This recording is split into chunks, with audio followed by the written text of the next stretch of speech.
क्या होते हैं? हमारे कर्म के साक्षी होते हैं। दीपक जब जलता है तो पूरे भवन को, घर को क्या करता है? प्रकाश में बना देता है। लेकिन वही दीपक जब अपने निज स्वभाव से उलट हो जाए, अपने रित से मानो घूम जाए और अपने स्वभाव में न रह करके वह दीपक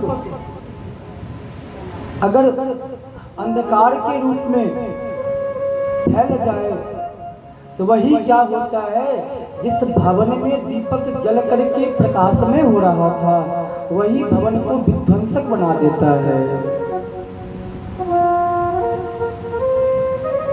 हम जब किसी ऊर्जा के संग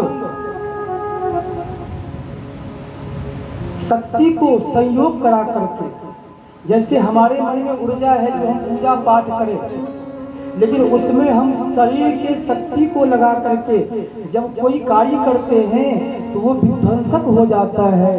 और जब हम शक्ति को भक्ति के साथ जोड़ करके कोई कार्य करते हैं तो वही क्या होता है? वही उपासना हो जाता है। ऊर्जा को कहाँ लगाना चाहिए, ये बड़ी बात है। हर जीव के अंदर ऊर्जा है, लेकिन ऊर्जा क्या है? ऊर्जा ही शक्ति का स्वरूप है। और शक्ति और भक्ति जब संग में जुड़ता है तो वही क्या होता है? हमारे इष्ट को प्राप्त करने वाली उपासना का स्वरूप बन जाता है। गुरु पूजन तो नित्य होता है, भगवान का पूजन तो हम नित्य करते हैं, लेकिन आज ही गुरु पूर्णिमा क्यों कहा गया? आज ही गुरु पूजन क्यों कहा गया? आज ऐसा नहीं है जो आज ही केवल गुरु पूजन है। गुरु पूजन तो नित्य होता है। आज क्या है? आज हम शिष्यों का समर्पण दिवस है। आज गुरु पूजन नहीं है। गुरु तो हमारे ऊपर सदा सर्वदा कृपा बनाए रखे हैं, तभी हम एक बार कृष्ण या राम का नाम ले पाते हैं। अगर उनकी कृपा ना हो तो हम एक बार भगवान का दर्शन भी न कर पाए।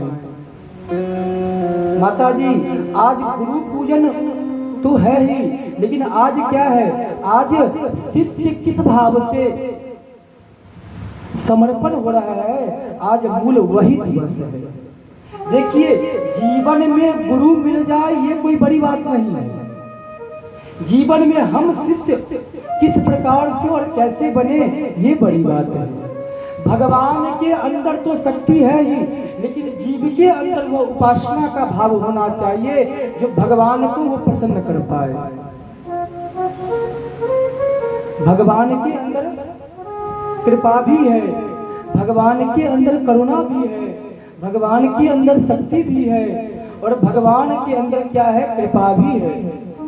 भगवान नृसिंह जब प्रकट हुए थे तो बड़े बड़े देवी देवता आकर के भगवान नृसिंह को मनाते हैं। भगवान नृसिंह नहीं प्रसन्न हुए, लेकिन छोटे से आज कौन? प्रहलाद जी महाराज वहां जाकर के और पदाम भोजन और देवी देवता जाते हैं तो भगवान नृसिंह के मुखार बिंद को देख करके प्रणाम करते हैं, स्तुति करते हैं, वंदना करते हैं, प्रार्थना करते हैं। लेकिन प्रहलाद जी गए हैं तो क्या किए हैं? आज नृसिंह भगवान के चरण में अपने मन को, बुद्धि को, चित्त को, अहंकार को लगा करके उनके चरणों में स्तुति किए हैं।